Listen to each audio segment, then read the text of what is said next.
আজ বর্তমান মুসলমান বিভ্রান্তির পথে কারণ কি? মুসলমানরা হইল অন্ধ। আজ আমরা অন্ধ মুসলমান, আর যাদের চক্ষু আছে তাদেরকে আমরা বিশ্বাস করি না। শয়তান তাদের কাছ থেকে মানুষকে বিমুখ করার চেষ্টা করতেছে। কি বল, ঠিক না বেঠিক? হক্কানি আল্লাহর অলিদের কাছে গেলে সেই আলোটা পাওয়া যায়। সেই আলো স্কুল, কলেজ, ইউনিভার্সিটিতে পাওয়া যায় না, দুনিয়ার কোন মার্কেটে পাওয়া যায় না।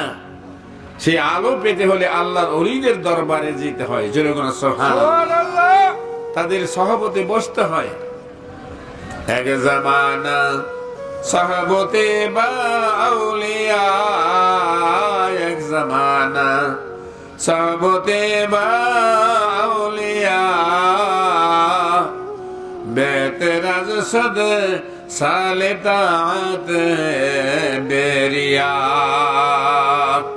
আরে 100 বছর পর্যন্ত বেরিয়ে ইবাদত করে যেই দরজা তুমি হাসিল করতে না পারবে, হক্কানি আল্লাহর দরবারে যদি যাও, চক্ষুটা বন্ধ কইরা যদি বসো, মানে এমন দুইটা চক্ষু খুইলা যাইব রে।